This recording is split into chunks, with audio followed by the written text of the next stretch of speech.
Hai hai hai, Assalamualaikum warahmatullahi wabarakatuh. Belajar biologi makin uhuy bareng Kak HA. Jangan lupa setelah nonton videonya kalian like, share, and subscribe. Hari ini yang mau kita pelajari adalah tentang pola-pola pewarisan sifat. Yuk, check it out. Terima kasih adik-adik sudah bergabung lagi dengan Kak HA ya. Dan di bagian pola-pola pewarisan sifat yang ketiga, kita nanti akan belajar 3 hal ya. Yang pertama, atau kalau di pola-pola pewarisan sifat berarti bagian keempat, yakni tentang gen letal ya. Atau kalau didefinisikan, gen letal itu adalah gen yang bisa menyebabkan kematian dalam keadaan homozigot. Nah, homozigot di sini bisa homozigot yang dominan atau homozigot yang resesif ya. Jadi jangan semua yang homozigot itu dimatikan begitu ya. Jadi contohnya untuk yang letal dominan ini misalkan ya, kalau pada manusia ini ada kelainan brachydactyl atau yang biasanya ditandai dengan jari-jari ya, jari-jari yang ruas-ruasnya kurang, jadi jarinya pendek-pendek begitu. Kemudian kalau di ayam ini yang sering keluar adalah ayam creper ya, ayam ceriper atau ayam creper, bukan ceripes ya. Kemudian ada juga warna rambut. Jadi warna rambut yang ada pada kelompok tikus ya dek ya. Tuh. Kemudian jadi begini, kalau gen tersebut adalah gen yang letal dominan, maka dalam kondisi homozigot dominan dia nanti mati, begitu. Kemudian kebalikannya ada juga yang letal untuk sifat resesif. Jadi dalam kondisi homozigot resesif dia nanti bisa menyebabkan kematian. Contohnya yang sering keluar. Ini Kak HA ada contoh soal ya yang Kak HA ambil dari buku LKS PR Intan Pariwara ya. Biasanya adik-adik kan banyak yang menggunakan buku ini. Oke, kita langsung aja contoh soal sudah Kak HA tulis. Pada tanaman jagung diketahui gen G besar ini untuk daun berklorofil ya. Jadi daunnya warna hijau. Kemudian gen G kecil ini untuk daun yang tidak berklorofil, berarti albino gitu aja ya. Kemudian gen B besar ini untuk sifat batang tinggi dan gen B kecil untuk sifat batang pendek. Jika genotip G kecil bersifat letal ya. Kenapa? Karena tadi nih warna albino pada daun ini menunjukkan adanya gen letal yang resesif, sehingga kalau ada genotip G kecil ya berarti dia letal atau mati ya. Kemudian yang ditanyakan di soal adalah hasil persilangan tanaman jagung dengan genotip G besar G kecil B besar B besar dengan G besar G kecil B besar B kecil ya akan menghasilkan keturunan seperti apa. Oke, pelan-pelan aja mari kita buat jawabannya ya. Oke, di sini jawab Oke.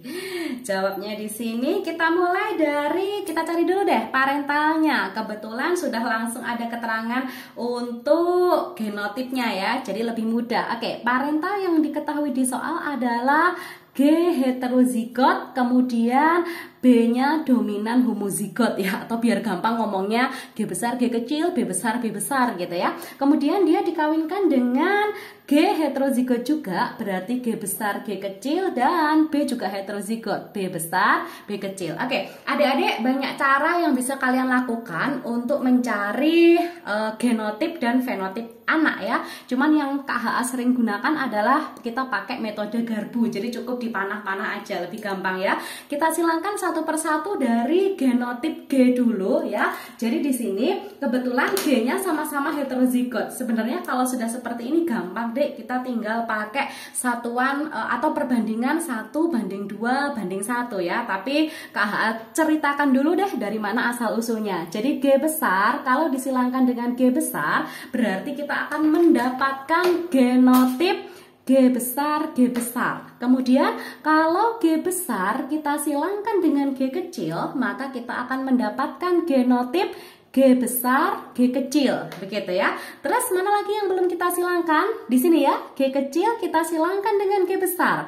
Berarti kan kita dapat G besar G kecil. Sehingga yang heterozigot ini berjumlah 2 ya. Satu lagi G kecil kita silangkan dengan G kecil, berarti kita mendapatkan genotip G G kecil, G kecil. Nah, yang tidak ada angkanya ini berarti kan dia hanya berjumlah 1. Jadi nanti kalau adik-adik ketemu soal ya, parentalnya heterozigot disilangkan dengan heterozigot, berarti anak pasti punya perbandingan genotip 1, 2, 1 ya, mengikuti huruf yang digunakan. Pokoknya polanya mesti besar-besar, besar kecil, dan kecil-kecil. Gitu ya. Oke, kemudian sekarang kita silangkan untuk yang B. Caranya sama. Kebetulan salah satu di sini adalah homozigot. Berarti 1, 2, 1 tidak berlaku lagi ya. Jadi dipanah-panah lagi aja.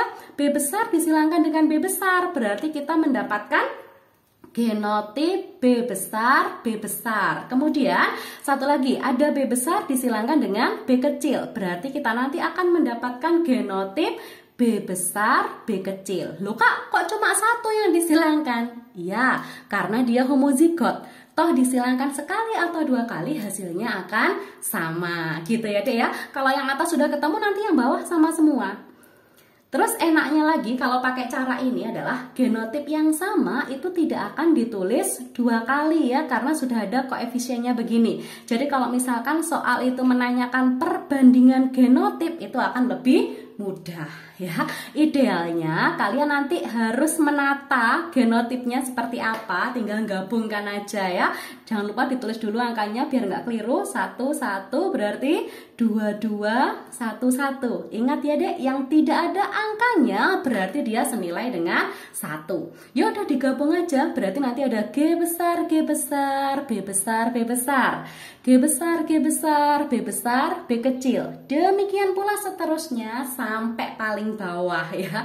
Cuman kita nggak usah pakai begitu ya, langsung kita cari fenotipnya aja. Oke, untuk G besar, nah kita lihat aja di soal.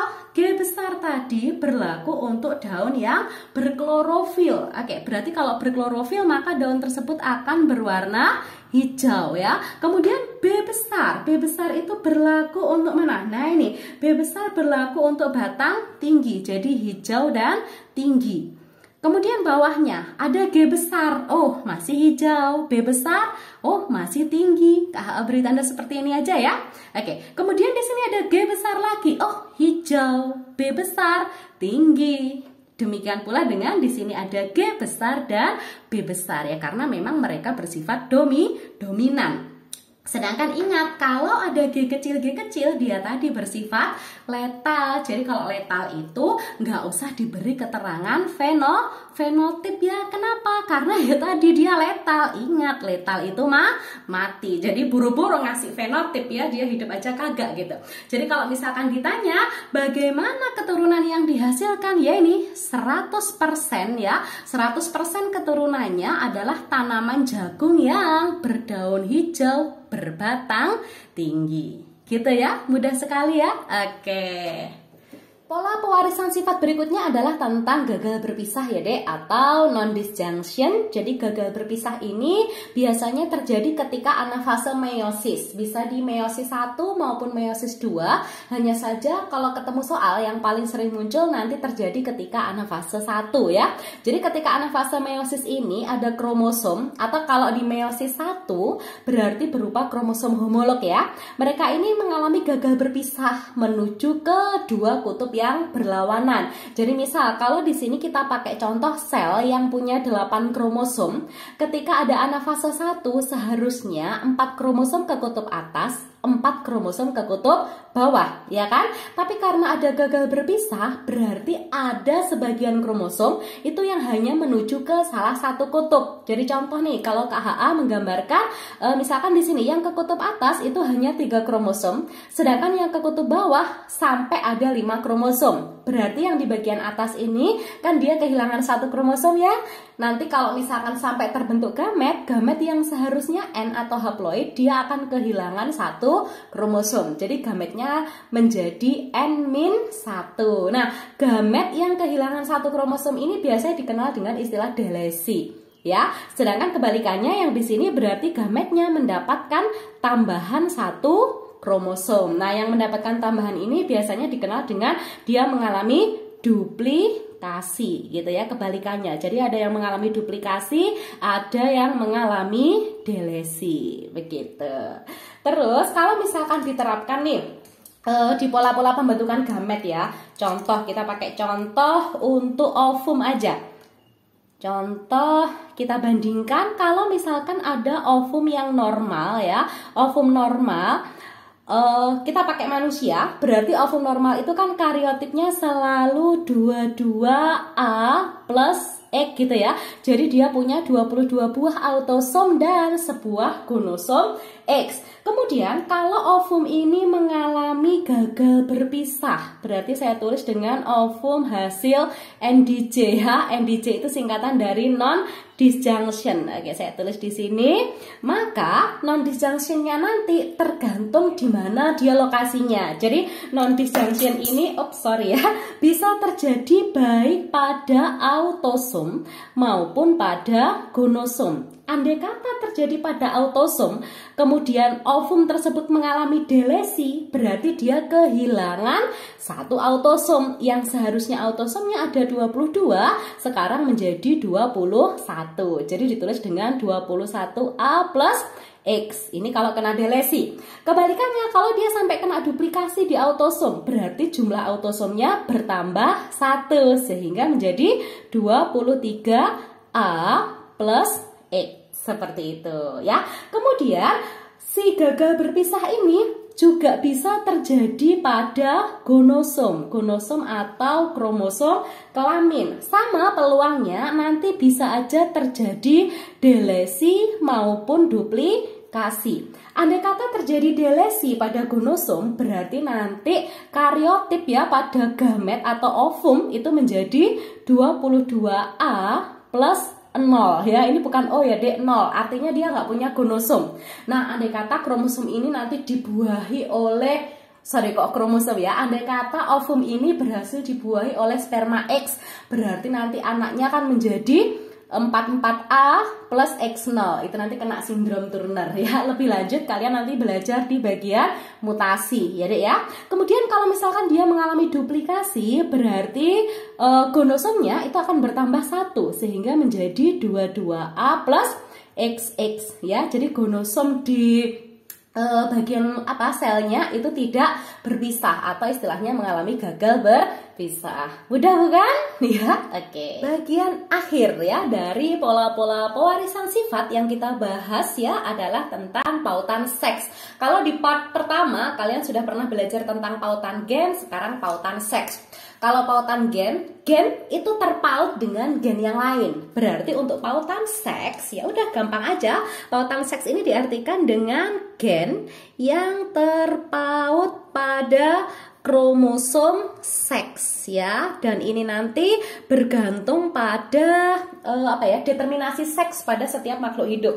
Jadi contohnya untuk pautan seks, kalau pada manusia ini bisa terjadi di kromosom X maupun kromosom Y ya. Jadi contoh kalau pada manusia ini bisa terjadi pada kelainan hemofili ya. Dan hemofili ini untuk manusia dia sifatnya resesif, kemudian terpaut pada kromosom X ya.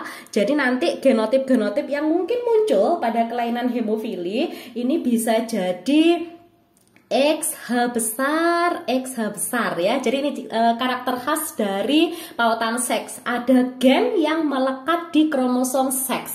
Tergantung determinasi seksnya ya. Kalau pada manusia dia pakai sistem XY, berarti nanti kemungkinan itu pautan seksnya bisa di kromosom X maupun kromosom Y ya. Kemudian ada genotip XH besar, XH kecil, kemudian ada XH kecil, XH kecil, kemudian ada XH besar, Y, kemudian ada XH kecil, Y ya. Sedangkan untuk fenotipnya ini mudah saja, kita tahu bahwa XX itu adalah berjenis kelamin wanita ya. Sedangkan hemofili tadi sifatnya resesif, berarti kalau ada gen H besar ya atau gen dominan, maka dia nanti akan berfenotip normal ya. Ini juga XX perempuan, kemudian hanya ada yang H besar, ada yang H kecil. Kalau seperti ini, maka dia disebut dengan normal karier ya. Karier itu pembawa, berarti secara fenotip dia normal, tapi secara genotip dia punya gen yang mungkin bisa diwariskan ke keturunannya. Kemudian untuk XX lagi, ini juga perempuan ya, hanya kecil. Nah, hemofili tadi resesif. Berarti kalau ada hal kecil semua seperti ini, maka dia yang menderita hemofili. Kemudian XY ini berarti laki-laki ya, ada H besar berarti untuk laki-laki yang normal. XY lagi berarti untuk laki-laki, hanya kecil berarti laki-laki yang menderita hemofili. Mudah bukan? Kalau mengerjakan soal-soal persilangannya ya sama kayak biasanya aja. Yang penting kalian sudah ngerti genotip, fenotip, itu aman. Contoh lain untuk fenomena pautan seks ya, kalau pada hewan ini bisa dijumpai pada warna rambut kelinci ya dek ya. Kok kelinci? Sorry. Warna rambut pada kucing. Dan warna rambut pada kucing ini sama seperti hemofili, dia nanti terpaut pada kromosom X juga ya. Nah, untuk warna rambut kucing ini ada gen yang sifatnya dominan ya, gen B besar untuk warna hitam, kemudian B kecil untuk warna kuning. Sedangkan dalam kondisi heterozigot dia nanti akan memunculkan kucing kaliko istilahnya ya, atau kucing yang belang 3. Sehingga genotip-genotip yang sering muncul pada warna rambut kucing ini bisa XB besar, XB besar, kemudian XB besar, XB kecil, kemudian ada XB kecil, XB kecil, kemudian ada XB besar Y, dan terakhir ada XB kecil Y. Jadi gitu ya dek ya. Kalau dia terpaut kromosom X berarti gen-gennya selalu bersama dengan kromosom X, begitu. Kemudian kita beri keterangan untuk fenotipnya. Maaf. Ek berarti ini berlaku untuk kucing betina ya. Kemudian B besar tadi sifatnya dominan dan dia memberi warna hitam. Kemudian ek dia berlaku juga untuk betina. Nah ini dalam kondisi heterozigot nanti akan memunculkan kucing dengan warna kaliko atau belang 3. Loh mbak atau kak, berarti kalau yang heterozigot tadi kan hanya milik betina. Apakah kucing kaliko itu hanya dimiliki oleh kelompok betina? Ya kebanyakan memang begitu. Kalaupun ada kucing jantan yang kaliko, jantan berarti harus punya kromosom Y ya dek ya. Berarti nanti genotipnya ada XB besar, XB kecil, kemudian Y.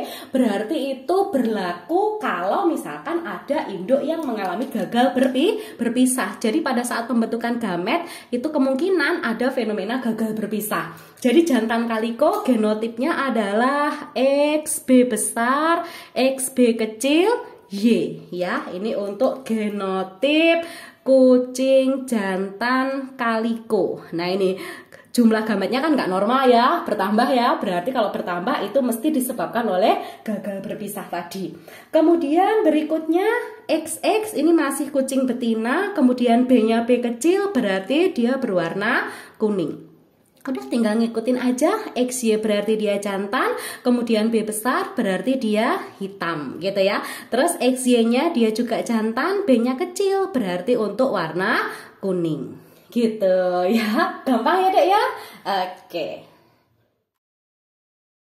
Baiklah adik-adik, demikian penjelasan KHA untuk pola-pola pewarisan sifat part yang ketiga. Berarti lengkap sudah ya bagian-bagian dari pola-pola pewarisan sifat yang sudah kita pelajari. Oke, mudah-mudahan yang kita pelajari hari ini bermanfaat. Tetap semangat ya adik-adik, jangan pantang menyerah. Oke, sampai jumpa. Terima kasih. Wassalamualaikum warahmatullahi wabarakatuh.